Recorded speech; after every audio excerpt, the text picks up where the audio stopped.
ಭಾನುವಾರ ಬಂತು ಅಂದರೆ ಲೇಟಾಗಿ ಎದ್ದೇಳೋಣ, ರಾತ್ರಿ ಲೇಟಾಗಿ ಮಲ್ಕೊಂಡ್ಬಿಟ್ಟು ಬೆಳಗ್ಗೆ ಲೇಟಾಗಿ ಎದ್ದೇಳೋಣ ಅನ್ನೋ ಫೀಲ್ ಆಗುತ್ತೆ. ಆದರೆ ನಾವು ಎಷ್ಟೇ ಲೇಟಾಗಿ ಮಲ್ಕೊಂಡ್ರು ಸ್ಯಾಟರ್ಡೇ ಭಾನುವಾರ ಬಂತು ಅಂದರೆ ಅರ್ಲಿ ಮಾರ್ನಿಂಗು ಎಚ್ಚರ ಆಗುತ್ತೆ. ಅದೇ ವೀಕ್ ಡೇಸಲ್ಲಾದರೆ ಆಗೋದೇ ಇಲ್ಲ. ಅದು ಏನಂತಲೇ ಗೊತ್ತಿಲ್ಲ, ಪ್ರತಿಯೊಬ್ಬರು ಮನೆಯಲ್ಲೂ ಇರೋದೇ ಇದು ಕಾಮನ್ನು. ಸೊ ನಾನಂತೂ ಇವತ್ತಿನ ಬೆಳಗ್ಗೆ ರೂಟೀನೇ ಎಂದಿನಂತೆ ನಾನು ಕೂಡ ಮಾಡ್ಕೊಳಕ್ಕೆ ಸ್ಟಾರ್ಟ್ ಮಾಡಿದೆ. ಅದರಲ್ಲಿ ನನ್ನ ಮಗ ಒಬ್ಬ, ನೀನೊಬ್ಬಳೇ ಯಾಕಮ್ಮ ಮಾಡ್ತೀಯ, ಎಫರ್ಟ್ ಆಗ್ತೀಯ, ನಾನು ಸ್ವಲ್ಪ ಬಂದು ಹೆಲ್ಪ್ ಮಾಡ್ತೀನಿ ಅಂತ ಬಂದು 1 to ಡಬಲ್ ಕೆಲಸ ಕೊಡ್ತಾನೆ.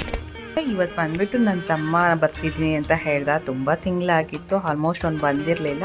ಸೊ ಹಾಗಾಗಿ ಇವತ್ತು ಬರ್ತಿದ್ದೀನಿ ಅಕ್ಕ ಅಂತ ಹೇಳ್ದ. 1 ಡೇ ಟೈಮ್ ಬರ್ತೀನಿ ಅಂತ.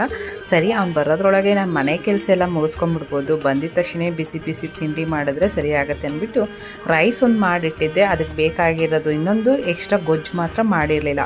ಸೊ ಇವತ್ತೊಂದು ಹೊಸ್ದಾಗಿ ಏನಾರು ಒಂದು ಗೊಜ್ಜು ರೆಸಿಪಿ ರೆಡಿ ಮಾಡೋಣ ಅಂತ ಒಂದು ಮೈಂಡಲ್ಲಿತ್ತು.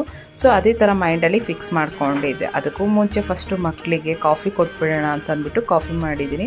ಬಟ್ ನಾನು ಜಾಸ್ತಿ ಕಾಫಿ ಕೊಡಲ್ಲ, ಮಕ್ಕಳಿಗೆ ಕಾಫಿ ಪುಡಿ ಪೌಡ್ರು ಕಮ್ಮಿ ಹಾಕ್ಬಿಟ್ಟು ಹಾಕ್ಕೊಡ್ತೀನಿ. ಯಾಕಂದರೆ ಅಪ್ಪು ಬೂಸ್ಟು ಕುಡಿಯಲ್ಲ, ಹಾರ್ಲಿಕ್ಸು ಕುಡಿಯಲ್ಲ, ಕಾಫಿ ಆದರೆ ಕುಡಿತಾನೆ, ಹಾಲು ಕೂಡ ಕುಡಿಯಲ್ಲ. ಸೊ ಹಾಗಾಗಿ ಟೈಮ್ಸ್ ಕೊಡ್ತೀನಿ. ಬಟ್ ಅವನು ಬ್ರೆಡ್ಡೆಲ್ಲ ನಾವೆಲ್ಲ ಡೈಲಿ ಎಲ್ಲ ತಿನ್ನಲ್ಲ, ಯಾವಾಗಲೂ ಒಂದು ಟೈಮ್ ಅಷ್ಟೇ ತೊಗೊಳ್ತೀವಿ. ಅದು ಬಿಟ್ಟರೆ ಇನ್ನು ರೇರು. ಅವನಿಗೂ ಈ ಬ್ರೆಡ್ಡೆಲ್ಲ ತಿಂದು ಅಭ್ಯಾಸ ಇಲ್ಲ, ಬಟ್ ಮಿಕ್ಕಿದ್ರೆ ನನಗೆ ತಿನ್ನಿಸ್ತಾನೆ. ಸೊ ಅಂತೂ ಇಂತೂ ನನ್ನ ತಮ್ಮ ಬಂದ ದಾರಿಯಲ್ಲಿ ಪಾಪ ತುಂಬ ದೂರ ಆಯಿತು ಅಂತ ಹೋಗಿ ಅರ್ಧ ದಾರಿಯಿಂದ ನಾನು ಅವನ್ನ ಕರ್ಕೊಂಬಂದೆ. ಪಾಪ ನಡ್ಕೊಂಡು ಬರ್ತಾ ಇದ್ದಾನೆ ಅಂತ ಅಂದ್ಬಿಟ್ಟು ಬರ್ತಿದ್ದಂಗೆ ನನ್ನ ಮಗಳು ಮಾತಾಡಿಸ್ತಾ, ನನ್ನ ಮಗಳು ಏನಂದ್ಲು, ಅವನು ಬರಬೇಡ ಹೋಗು ಅಂತ ಅಂದು. ಬಟ್ ಅವನು ಕೇಳ್ದ ಬರಲ್ಲ ಬೇಡವಾ ಅಂತ, ಅದಕ್ಕೆ ಅವಳು ಬರಬೇಡ ಅಂದು.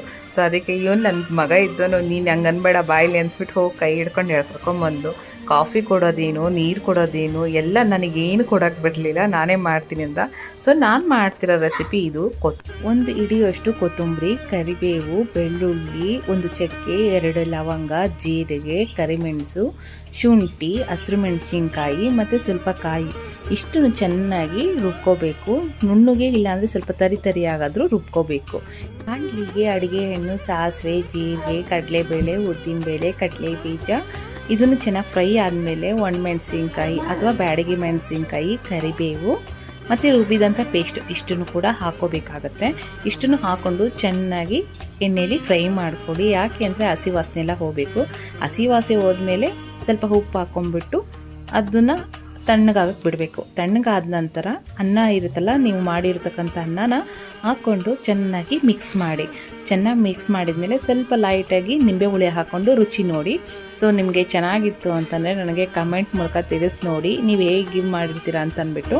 ಸೊ ನಾನು ಮಾಡಿದ್ದು ನಿಮಗೆ ಇಷ್ಟ ಆಗಿದ್ರೆ ಲೈಕ್ ಮಾಡಿ, ಶೇರ್ ಮಾಡಿ, ಕಮೆಂಟ್ ಮಾಡಿ. Thank you all.